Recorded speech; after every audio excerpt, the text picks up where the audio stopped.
Trump may be indicted for the January 6th coup attempt today. Or not. But if Jack Smith repeats the timeline from the stolen classified documents case with his Florida Trump grand jury, when Smith's Washington Trump grand jury meets today, as it usually meets on Tuesdays, starting at 1 p.m. at the E. Barrett Prettyman Courthouse in D.C., that grand jury will seemingly be just stepping into that part of the timeline in which we can actually say the indictments should be handed up any time now.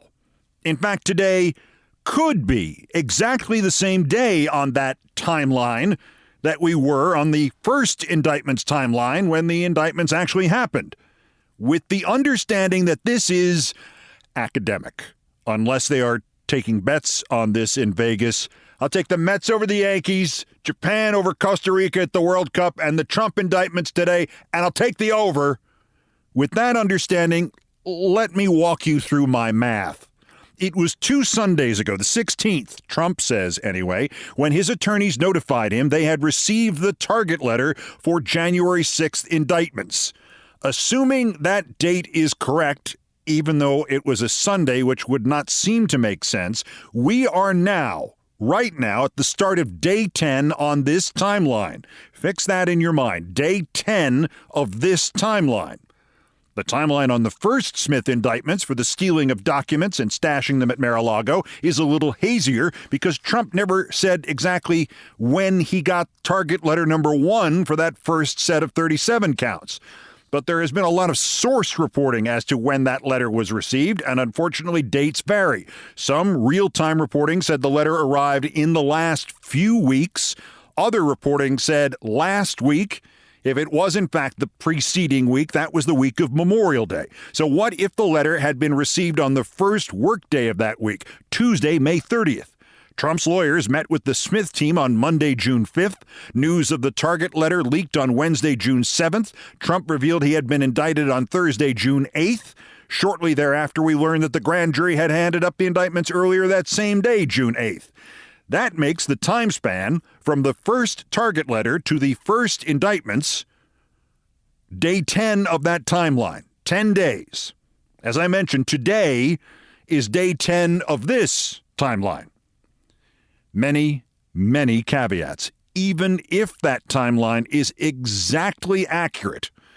He didn't have to stick to a timeline for this second set of indictments or any other indictments. The span between the first target letter and the first indictments could have been amazingly fast. It could have happened far earlier than May 30th. The span might have been 17 days or 24 days. And just as dubious, the second target letter arrived on a Sunday. A Sunday? What, they drove the letter from Washington to Mar-a-Lago? If the second target letter actually got there earlier than Sunday and Trump misled people, I know, or for whatever reason they delayed notifying him, I know, then today is not day 10 of the second timeline. It could be day 11 or day 12. The only purpose to this silliness really is to underscore what I said at the beginning. Today, that Jack Smith Trump D.C. grand jury seems to be stepping into that part of the timeline in which the actual second set of indictments seems possible, practical, doable. Or, as I once heard it phrased by a long-ago anchor on the CBS all-news radio station in New York in a statement that has literally stuck with me since 1981, quote, "The next development in the baseball strike negotiations could happen as early as today." And if you think about that, you will recognize that not only does that have to be true, it cannot possibly not be true, because the next development in anything in the universe could happen as early as today. If the next development could happen as early as yesterday, we're all in big trouble. So welcome to day 10. Maybe. Unless it's really day 11 or day 12. I was told there would be no math. Just remember these other numbers. U.S. Code 18, Section 241, that is conspiracy against rights. That would be interfering with the counting of legitimate votes, the post-Civil War law for Reconstruction voting against the KKK with or without violence. U.S. Code 18, Section 371, conspiracy to defraud the United States, and U.S. Code 18, Section 1512, corruptly obstructing an official proceeding. And those indictments will happen today, or Thursday, or next Tuesday, or next Thursday, but probably earlier than 2 weeks from today, unless there are other factors. In developments that are slightly less like nailing Jell-O to the wall, NBC News says that Richard Donahue, the former acting deputy attorney general, has met with the special counsel's office. You may remember Donahue from the House committee hearings. He was one of the good guys. He and his boss, Jeff Rosen, were the ones to whom Trump said, just say the election was corrupt and leave the rest to me and the Republican congressman, and to whom Trump insisted there was a suitcase full of fraudulent ballots. And they said, no, they would not say that, and, quote, no, sir, there is no suitcase. Presumably, Donahue would be supplying still more grist for Jack Smith's mill on his central theme that Trump knew damn well the election was not stolen, but still pretended that it was. Section 371 does say conspiracy to defraud the United States. And there is that entire separate line of inquiry about literally defrauding those who donated to his assorted PACs and campaigns and funds to audit votes and file for recounts and otherwise stop the steal that wasn't stolen. So would those who were at a February 2020 Oval Office meeting that CNN says has now become a subject of some fascination among the prosecutors. Trump told election officials and his own staffers at that meeting, February 2020, how pleased he was by improvements to the security of American elections, and specifically improvements to the security of paper ballots and audits of vote tallies. Within 2 months, of course, Trump would be claiming that paper ballots, especially the ones that were mailed in, were insecure and rife for fraud. By September, he was screaming that. By November, he was insisting the entire election had been compromised by that. And there's one development which I actually think is less important than we are being led to believe. The ex-New York City police commissioner and also ex-con Bernie Kerik has turned over, quote, thousands of documents produced by Rudy Giuliani's team as it tried to find or create non-existent voting fraud after the 2020 election. The same boatload has also been turned over to Ruby Freeman and Shay Moss in their suit against Giuliani, and I'd be a lot more intrigued and my mind would turn to the rhetorical question, did Kerik flip on Rudy? If Kerik's lawyer, Tim Parlatore, former Trump lawyer Tim Parlatore, had not revealed that he and Kerik had shown all of those 2,000 or so documents to the Trump legal team at 1-800-INSURRECTION, and the Trumpers said they saw no need to claim executive privilege on any of the documents. Parlatore says he will sit down with the special counsel's office in about 2 weeks to discuss, presumably with Bernie Kerik sitting there too, trying to remember where he is. On the Trump temperature front, yesterday's social media posts were heavily vainglorious boasting along with polling, plus one shot at Biden, one reposting about Merrick Garland being guilty of collusion, and one reposting of the standard brilliance of Marjorie Pornography Greene from a week ago, in which Greene called Jack Smith, quote, a weak little bitch for the Democrats, unquote, which I am putting on a Post-it for when Marge gets indicted by Smith late this year. Am I guessing on that? I'm guessing on that. Did the odds of my being right just go up? The odds of my being right just went up.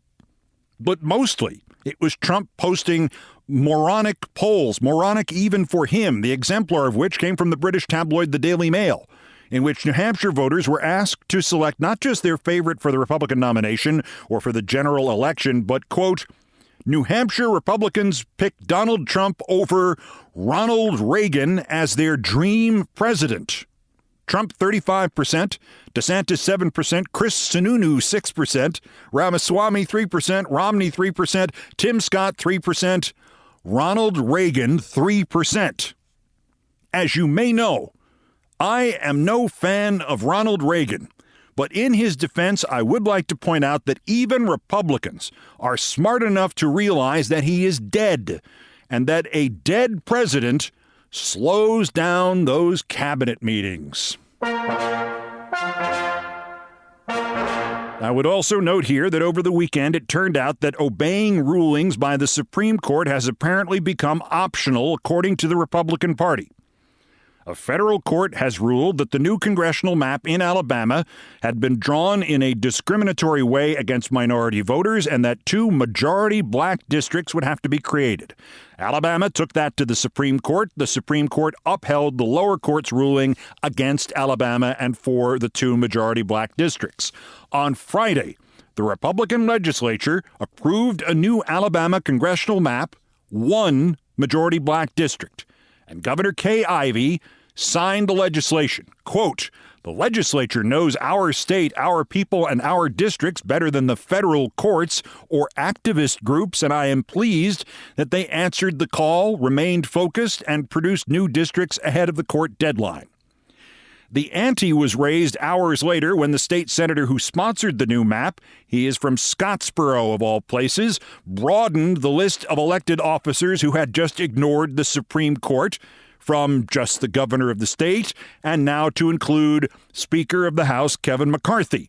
To quote State Senator Steve Livingston, "I did hear from Speaker McCarthy. It was quite simple. He said, 'I'm interested in keeping my majority.' That was basically his conversation." Well, there you have it. I once suggested it was time to ignore the Supreme Court, and Marco Rubio put out a tweet implying I had just committed a federal crime. And here, the Republicans have beaten the Democrats to ignoring the Supreme Court altogether. Supreme Court, now optional. Roe v. Wade, not overturned. Elimination of affirmative action, never happened. Clarence Thomas, have to lower his prices. Oh, and the Second Amendment case that etched it in stone, even though the Second Amendment doesn't have the word own in it or any synonym for own, as in right to own a gun. District of Columbia versus Heller, now optional. Thank you, Kay Ivey and Kevin McCarthy.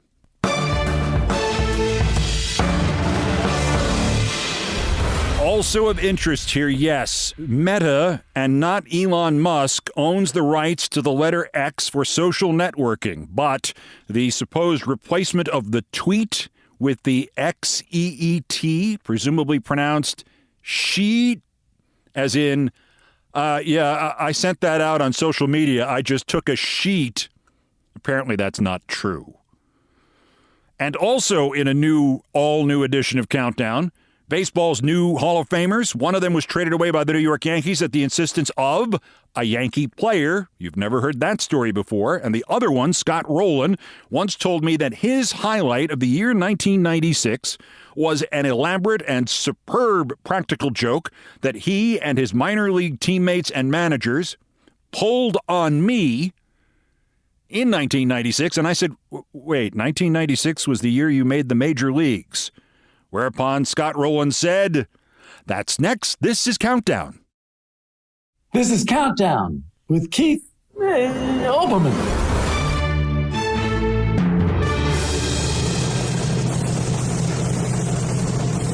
Postscripts to the news, some headlines, some updates, some snark, some predictions. Dateline: Bismarck, North Dakota. The sentient pair of eyebrows running for the Republican presidential nomination has done it again. Governor Doug Burgum not only offered anybody who donated $1 a $20 gift card, but he put Biden $20 relief card on it without ever thinking that might sound like Biden gave you the $20. Might it not? Now he is selling T-shirts for $35 that read, "Doug Burgum, try that in a small town." If you don't get that reference, that is the name of the Jason Aldean song banned from country music television because it basically says if you protest in a small town, you will be and should be lynched. So that's Doug Burgum, your pro-lynching candidate. By the way, the small town Jason Aldean grew up in, Macon, Georgia, the metropolitan area of which has nearly 250,000 residents, 2 sports franchises, and a Division I football program.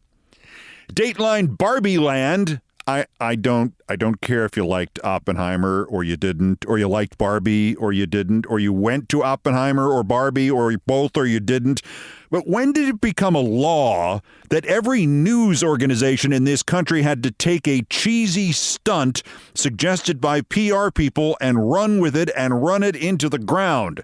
The Barbenheimer stuff, or if like me you prefer the other option, Oppenbee.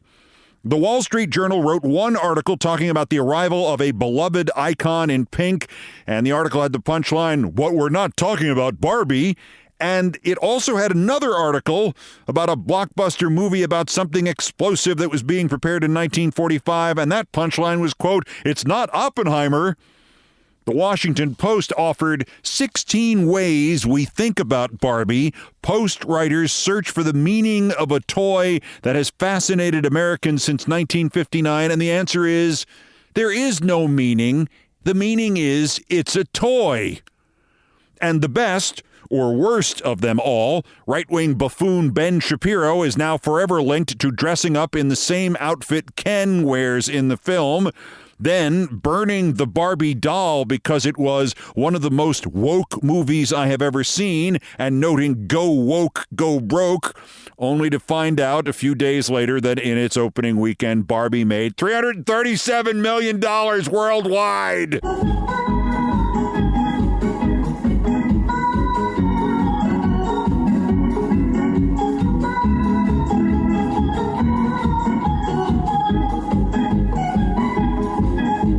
Thank you, Nancy Faust. And Dateline, New York. One of my neighbors died on Friday. I met him 6 or 7 years ago in Central Park, not far from our homes. Actually, our dogs met. I had 2 then. One of them, Rose, does not like other dogs. So as we approached a Maltese and its 2 humans near the waffle truck in Central Park, I prepared for the worst. But Rose liked Happy, as I soon learned the pup was named.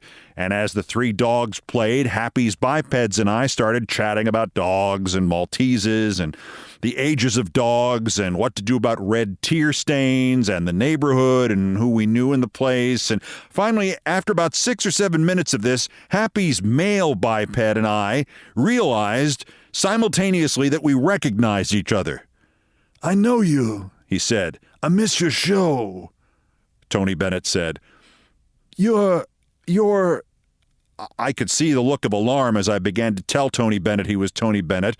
Obviously, Tony Bennett did not want anybody announcing his presence in the middle of a crowded part of Central Park where there was a line to the waffle truck. "I know you. You're Happy's dad." He laughed. We shook hands. He introduced me to his wife.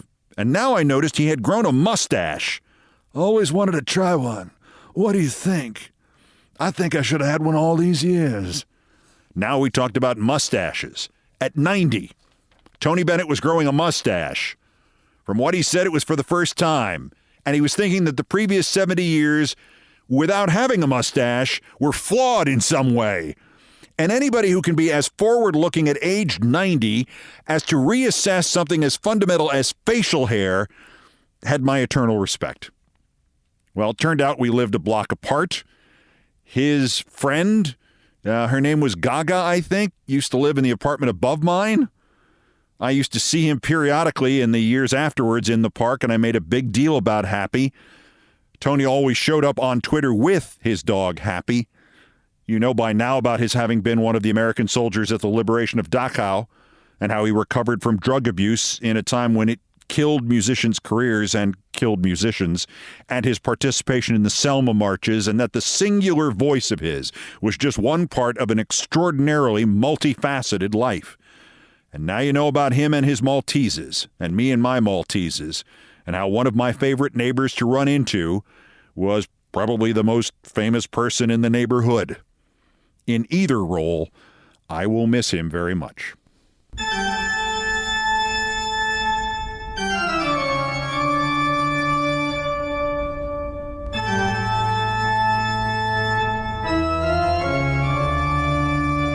Still ahead on an all-new edition of Countdown, there are 2 new Baseball Hall of Famers this week. One of them hit 493 home runs, not one of them for the team that originally signed him, the New York Yankees.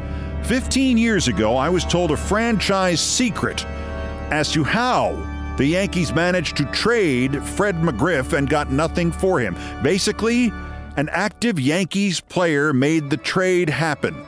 Unbelievable. I will tell this story in Things I Promised Not to Tell. First time for the daily roundup of the miscreants, morons, and Dunning-Kruger effect specimens who constitute today's worst persons in the world. The Bronze, Fox, quote, news, unquote. It has run countless segments, plus several website stories about how the American Women's World Cup soccer team mostly did not sing the national anthem as it played before the first match of their tournament. Fox even showed a picture of Megan Rapinoe taking a knee during an anthem at a game 7 years ago. A, that's what we have our military do, stand in respectful silence, especially at international events during our anthem. B, Fox's broadcast network and its sports network claim to carry something like 7,000 hours of live sporting events annually. And ask yourself this question: how many times a year does Fox televise the national anthem? Like once at the Super Bowl. So why does Fox hate our national anthem? The runner-up, Elon Musk. Yeah, you know already what he did. He took a business that had its own proprietary verb, to tweet, and he threw it away because the name Twitter was not something he could take credit for. And taking credit for the work and creativity of others is all Elon Musk can do.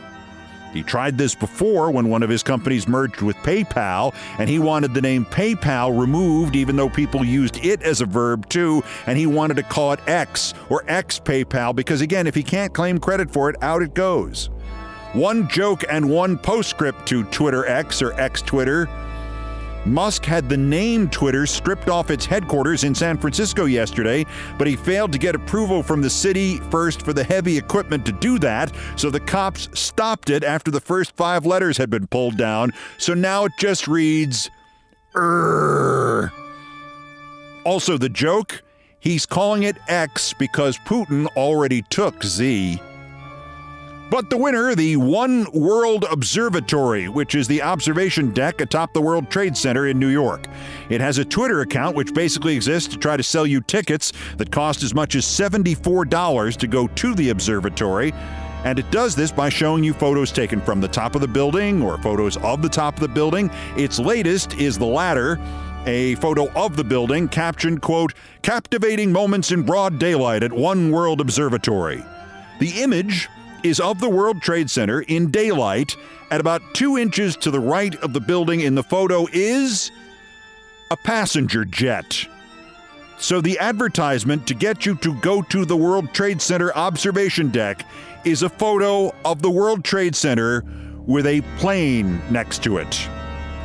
The folks at One World Observatory at the World Trade Center never forget, except you forgot, today's worst persons in the world.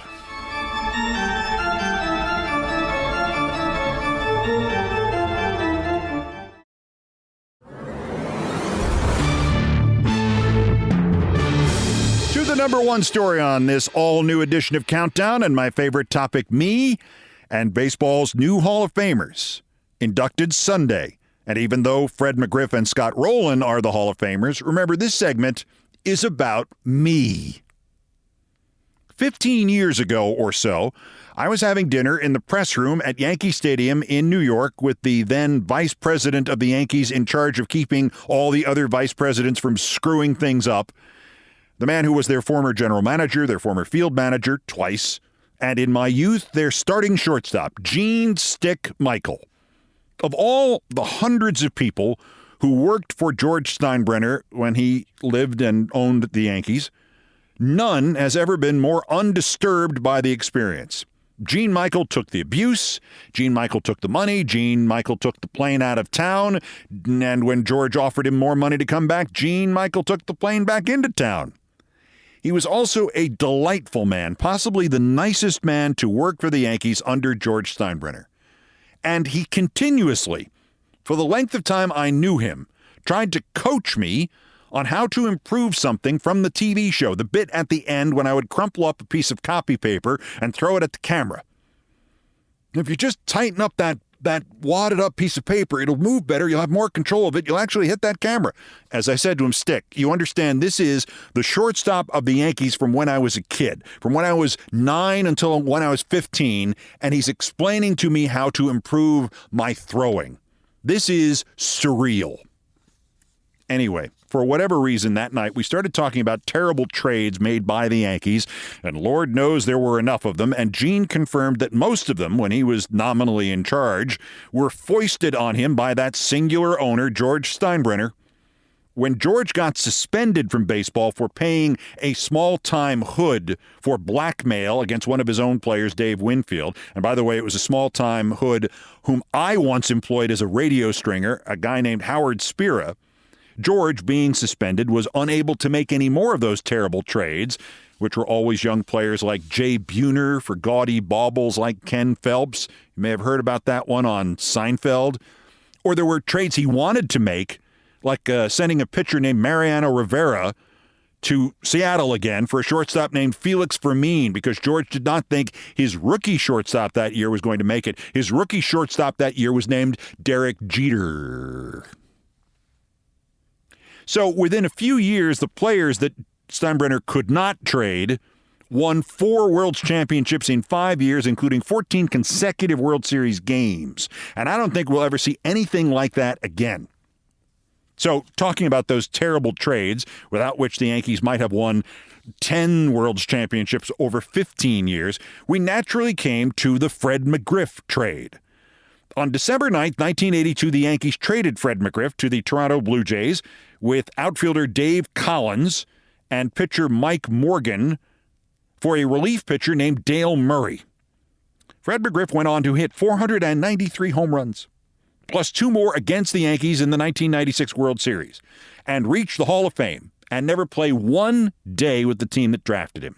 Dale Murray pitched in 62 games for the Yankees and got a save.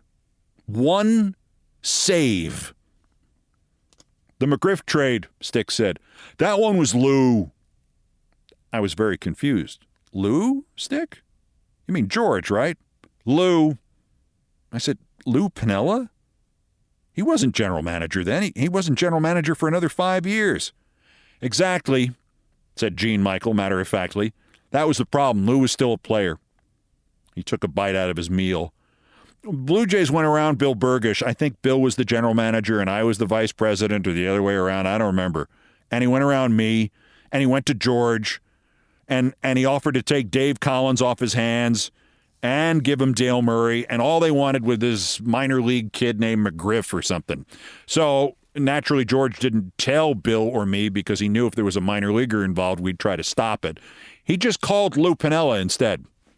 Now, look, the first rule of trades is never ask a player about a trade, because what can happen next is, well, what actually happened next. Lou said, George, you mean to tell me you have the chance to get Dale Murray? Dale Murray is the toughest relief pitcher in the American League, George, and you get rid of that terrible contract you signed Dave Collins to?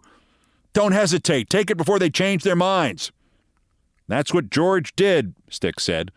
I found out about it when I heard about it on the radio. I sat there unable to speak. Finally, I asked Gene Michael why Piniella thought Dale Murray was the toughest relief pitcher in the American League, when in fact he was not even the toughest relief pitcher in the American League named Dale. See, that's why you don't ask a player about a trade. Dale Murray was tough on only one hitter in the entire American League, and the hitter was Lou Piniella.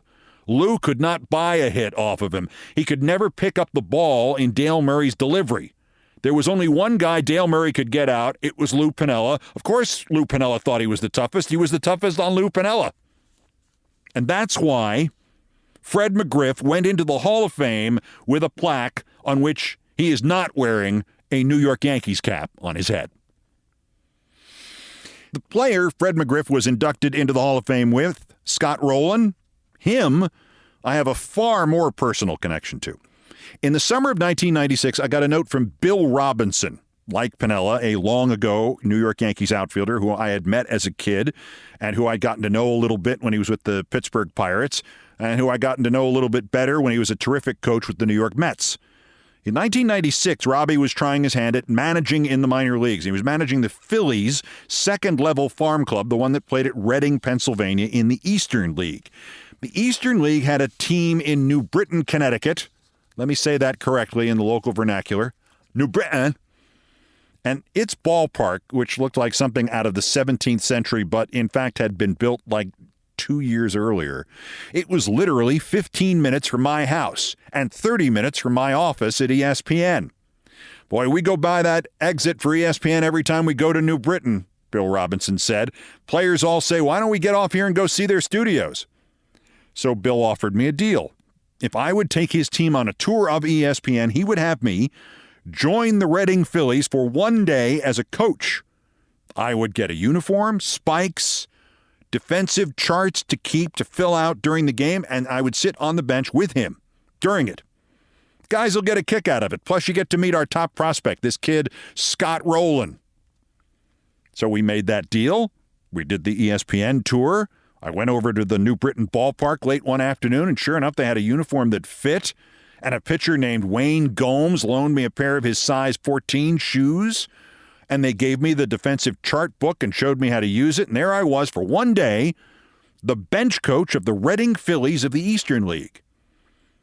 Somewhere it would say Olbermann was in professional baseball for one day as a coach. This kid, Roland, was cordial, very nice, but he was so far out in front of everybody else on that team and in that league that he barely had to pay attention. He spent much of his time in the dugout practicing his golf swing with imaginary clubs, and then he'd go up to the plate and hit the ball off the outfield fence. Bill Robinson told me stories of breaking into the majors as a rookie, as a teammate of Mickey Mantle, so I told him stories about Mickey Mantle asking me for advice on how to do interviews. The players were great. We all had a good time. And around about the seventh inning, I found myself sort of pinned between two players. I don't have any notes or photos from this game. To my surprise, I did not even write down what number was on my uniform, which leads me to think the uniform may have been blank without a number. But I look at the roster of your 1996 Reading Phillies, and I'm certain one of the guys wedged next to me was a baseball lifer named Matt Giuliano, and the other guy on the other side, wedged next to me, was a utility player named Doug Angeli. So the three of us, Matt and me and probably Doug, were immersed in a conversation about something when one of them suddenly shouted towards the home plate umpire, Hunter Wendelstedt, "Hey, Blue, where the hell was that pitch, Blue?" Not an uncommon event at a baseball game, nor an uncommon quote. What happened next was uncommon. The umpire, Hunter Wendelstedt, took off his mask and walked towards our dugout. "Who said that?" And the two guys on either side of me, the two Reading Phillies, both immediately, simultaneously pointed at me. "Him, Hunter!" And Hunter Wendelstedt promptly threw me out of the game. The Reading bench cracked up. There were players doubled over in laughter. I thought it was funny, but I also assumed it was a gag within a gag, and they had not really set me up to be ejected from my only game that might be registered somewhere as my day as a baseball coach in uniform for a professional team. So I just sat there on the bench. Come on, Wendelstedt shouted at me. Now the manager, Bill Robinson, came back over. He said, "You better go. He's serious." And so I decided, well, I better get my money's worth. I ran out of the dugout towards Hunter Wendelstedt and started screaming at him, but I switched it up. Everything I said was a compliment. "Your strike zone has been superb tonight." And then, "You'll make it to the majors and won't be just because your father is an umpire." And now he's telling me to stop complimenting him because he's about to bust out laughing. So I said, "All right, try this instead." And I reenacted something I had read years before in Jim Bouton's matchless baseball book, Ball 4, something that had been done by the manager of the Seattle Pilots team, Joe Schultz, when he was arguing balls and strikes with an umpire. I took off my glasses and I offered them to the umpire. And he threw me out of the game again. To their credit, after the little thing with the glasses, the Reading Phillies, who had, with Bill Robinson and Hunter Wendelstedt and Scott Rowland, all been in on it, stood and applauded my gag as I walked off. I shook a few hands as I did, Rowland included. See you in the big leagues, Rowland. Off I went. I changed out of the uniform. I went home. My career over, keeping my Reading Phillies game-used hat as my only souvenir of my only game in baseball. Well, my only 7/9 of a game in baseball. Years later, I got Wendelstedt back. He was umpiring home plate in a game at Yankee Stadium, and I was in my seats right behind home plate. And in that moment between the anthem and the first pitch, he was scanning the stands and doing the whole, I'm the umpire, I'm in charge, I'm cool bit. And as he swept the stands with his gaze, just as he reached my spot, I screamed, Wendelstedt! Revenge! And now he's cracking up. Only it's the start of a big league game. We're not in New Britain anymore. He came over between innings and he handed me a couple of baseballs as souvenirs, and then he invited me out for a drink. We had a great visit. Rowland, who was called up by the big league Philadelphia Phillies no more than 6 weeks after this happened in 1996, and won Rookie of the Year and then 8 Gold Gloves and finally went into the Hall of Fame, comes back into this story 8 or 10 years after the incident with yelling at the umpire stuff. The next time I saw him was 8 or 10 years later. He was with the St. Louis Cardinals then, and I spotted him on the field in New York, and I went over to say hello, and he beat me to it. Where was it, he said, when we punked you and Wendelstedt threw you out of the game? Were we with Reading or Scranton? I said it was Reading at New Britain. That's right. We got the ESPN tour. The look on your face was the highlight of my year.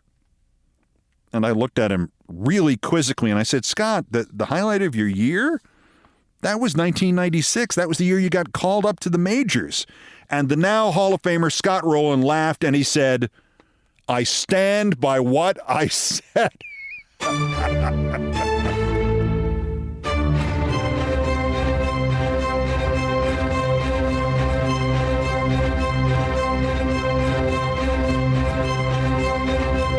I've done all the damage I can do here. Thank you for listening. Here are the credits. Most of the music was arranged, produced, and performed by Brian Ray and John Philip Chanel, who are the Countdown musical directors. Guitars, bass, and drums by Brian Ray. All orchestration and keyboards by John Philip Chanel. Produced by TKO Brothers. Other Beethoven selections have been arranged and performed by the group No Horns Allowed. The sports music is the Olbermann theme from ESPN2, and it was written by Mitch Warren Davis, courtesy of ESPN Inc. Musical comments by Nancy Faust, the best baseball stadium organist ever. Our announcer today was my friend Larry David, and everything else was pretty much my fault. Remember, Countdown is now also available on YouTube if you want to visit with an animated version of me. Anyway, that's Countdown for this, the 931st day since Donald Trump's first attempted coup against the democratically elected government of the United States. Arrest him again while we still can. Would today be convenient? The next scheduled countdown is tomorrow. Bulletins as the news warrants. Till then, I'm Keith Olbermann. Good morning, good afternoon, good night, and good luck.